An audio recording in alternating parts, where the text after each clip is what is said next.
Alright, hello everyone and welcome back to my Fallout 4 Mod Spotlight series, where today we are having a look at the Sim Settlements mod, which is being made by user King Gath. And what this glorious little piece of work looks to add into the game is something truly unique, and that is a Sim City-like construction system to your settlements. And I cannot tell you how much I love this mod, as now, rather than you having to go and build everything in a settlement for your, frankly, typically useless settlers, you can now designate SimCity-like zones.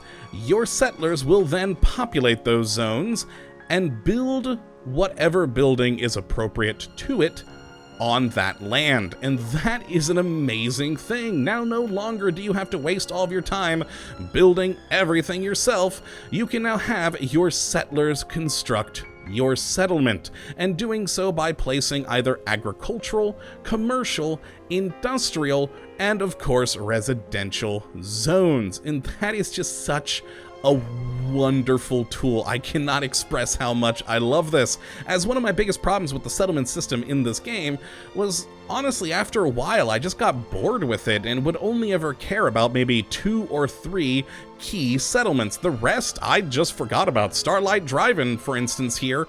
I have never built anything on this site until today to test out this mod, because I just didn't care, because it didn't feel like I was rebuilding the Commonwealth. It felt like I was doing a lot of tedious labor for little to no return. Now with these settlements, they feel a lot more unique, a lot more dynamic, and of course with these settlers building them, it takes less time for you, and they also have some uses we'll talk about momentarily.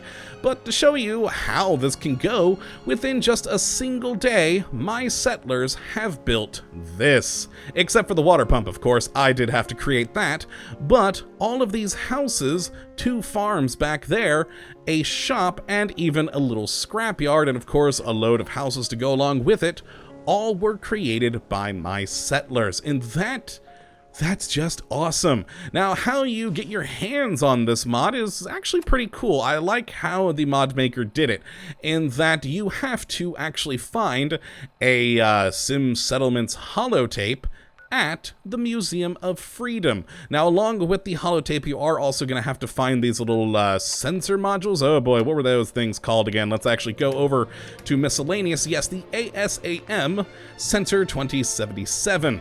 Now, these, along with the City Management 2078 holotape, you will find on the top floor of the Museum of Freedom. And it makes sense that it would be there, as of course you're going there early in the game to rescue your first settlers, and so it makes sense that this new settlement system would also be there as well. Now, before you can actually use everything in this mod, you do have to open this holotape, and the first time you do so, it will officially install the mod into your game.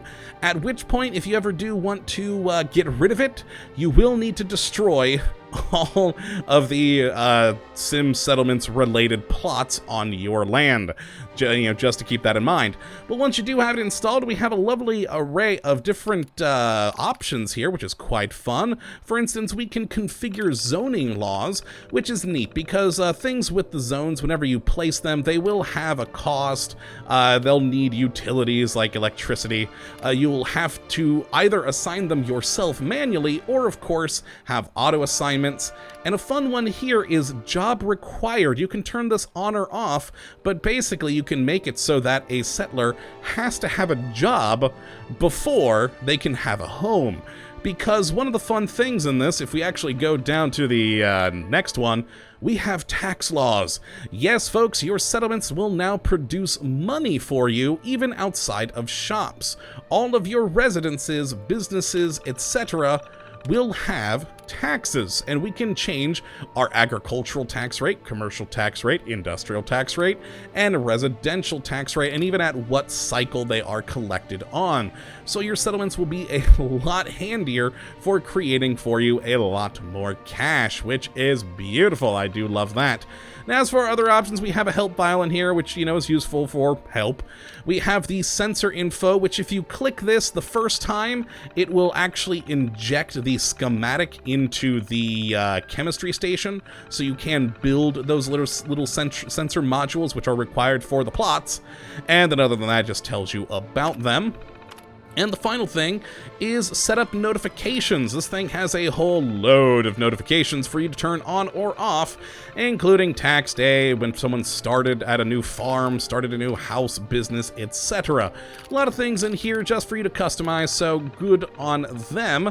Now, as for the chemistry station, if we go over there, like I said, once you do press that one button for it in the options, we now have, at any chemistry station, the ability in the utility tab to build those ASAM sensors. And now you have to have this because every zone you plop down will require one of these sensors to do so. Now, we also have added in here something quite interesting, the immersion breaking breaker, which is a tool specifically to allow you to more easily remove sim settlement objects. It's basically the bulldozer from SimCity, so, you know, have fun with that. And very useful for when you do want to actually delete this mod and get rid of it in your game, because of course, again, you're gonna have to get rid of all these things. But what is really fun about these different plots is you'll notice we have a house right here. This is one house. This is another house. That is an industrial plot. That is another house right here. We have a commercial plot here, which is in fact a usable store. If we go to our settler here, we actually can, yes, keep on talking, buddy. I want to trade, yes, there we go. And we can barter with him, which is quite fun. So we have the ability to create these shops. We then also do have another style of house here, which is quite handy. And then yet another style of house here. Now, we did actually repeat houses once, which is this one right here, but other than that, all the other houses were unique, and that is something you'll notice with this mod, is every type of zone has a variety of blueprints so that it will make your settlements feel more dynamic and unique to themselves. And not only that do you have different blueprints, but you'll even have different interiors. Effectively, each settler inside of their own residence is given sort of a, how to put it, I guess a personality of things that they like and enjoy, and that is the sort of clutter you'll find around inside the homes. And so not only will the exterior be unique, but the interiors will be unique as well, and you'll even have some houses with pets in there too, which is quite fun. So you get a lot of variation between everything, which is definitely cool, just to make the world feel a lot more interesting. And who doesn't want that? Though I've got a power line going through this one. Ooh, I like this person's house. They've got some nice stuff up in here. Very cool indeed. But as for how you build them, let's actually go into the build mode and head over here. In the special category is where you will find these things, and if we go over, we have the various plots. So we have the agricultural plot here, which is just a single plot you can create for this, and it will create one of these dirt mounds. And I'm actually a little bit saddened by these plots because they actually don't produce much food. Every agricultural plot I've built so far only produces 2, which, you know, you'd hope for more considering, but, you know, what are you gonna do? Now, the next plot that we have is a commercial plot, and we have 3 different types of them, ranging from one just straight up on the floor, as you can see here, one with a concrete foundation, and one with a wooden foundation. And these are just different options for you to make your settlement look unique to yourself. Then we have the similar thing for the industrial zone, and the industrial zone is either on the floor or on a concrete pad, and then finally the residential plots either on the floor, concrete pad, or wooden supports. So you just have all these lovely options, and I believe I have maybe, oh god, I don't know where all they are, but 2 settlers who still need residences, so let's build them. A residency there and there, just 2 for now. Then we'll also build another, another industrial zone right here, which is not clicking in with the other, I guess because it's a concrete pad. Let's build that. And we'll build a commercial zone up over here. Now, the difference on these is, of course, the commercial zone is going to be a shop. The industrial zone is a scrapyard for them to produce scrap with. And the shops will just be a variation of whatever is useful at the time. Again, you should get variation. Now, you can see these are already building scaffoldings on them because they have been auto-assigned, since we do have that option in the selected in the hollow disk for this mod. So let's actually build these so they have a little bit easier of a time getting up onto their platforms. There we go. And there they are. These settlers are going to their new lovely homes. We have someone actually who's already taken up this business right here. And they should start populating these things, and we'll start to build them. As you can see, they are constructing. Now you'll notice that the construction animation is a little awkward. They are a bit far away from the home, but there's actually a good reason for that. Notice again all of the homes we have. The homes are quite small, and yet we have actually quite a large platform for them to be built on top of. And that's because the homes have an upgrade system. The happier your citizens get and the better resources they have, so the more food, the more water, the more defense, happiness, etc., they will actually start to upgrade their homes into better and better buildings. And so if you have a settlement which is particularly rich and, useful, you will have a whole lot of awesome, tall, cool buildings. Now, for me, I've been having trouble actually getting them to upgrade, mainly on the food department because of the fact that these only ever produce 2 food, which greatly saddens me. So I have been starting to place more moot fruit around for, hopefully, another settler who I won't give a home to actually go and work so we have more food. That seems to be an odd issue for the time being, but hopefully it's something that can be fixed in the future.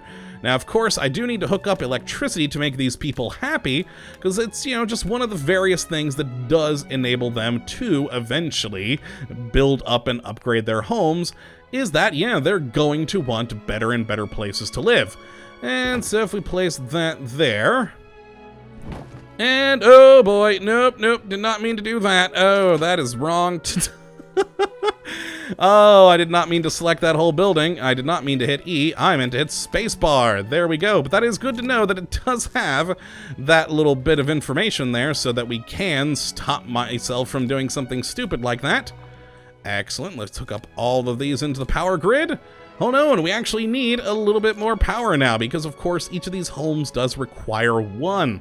So yeah, you're just going to have to take care of the basic needs of your people and make sure that they have all that they do require for them to be successful citizens. And over time, your cities will improve, and not just the houses, but all of the plots should get bigger and better. So it looks like we've got a lovely little medical shop here now. Very cool indeed. Open 75, usually. Lovely. Hey, look, we actually got another design of house in here that we haven't seen so far. For good neighbor. Oh, yes? Nothing but trouble. Oh, yes, trouble as always. I like your house, except for your horrible bed. That's lacking. But yes, I just love how this thing works. Now, no longer do I have to waste time doing all this myself. I can plot out the zones to how I want the settlement to be, and then just let my settlers take hold and run with it, which is pretty freaking sweet. And plus, we have the tax system, so I'll earn a lot more money, which is wonderful. The scrappers will, of course, provide me with additional scrap. The shops mean that I have a place to come back to sell things. And again, so long as I provide these settlements with all that they do need, food, electricity, and water-wise, the city should grow and become better and better. And now there is a lot more to come in this game, or in this mod rather. This is the first release, and the mod maker is wanting to add a crap load more building models. Right now it's fairly limited in the first release, and they're hoping to have hundreds of variations on the buildings in the future. More different shops, more unique shops, more potential stories with giant set pieces, perhaps, multi-unit home, so maybe you could have a nice apartment building, and things like unlockable buildings, discoverable inventions, stuff like that, which I think is pretty awesome. So there's going to be a lot more coming to this mod in the future, and I cannot wait to see how it all turns out, because, yeah, I really love this mod. It makes the Commonwealth feel more dynamic, and I can't wait to build some really cool settlements using all this. But that is going to be it for today, folks. I hope you all have enjoyed, and of course that you do come back for the next one, when hopefully we'll be looking at yet another wonderful mod. But until that time, thank you for watching, and as always, my friends, have a good one.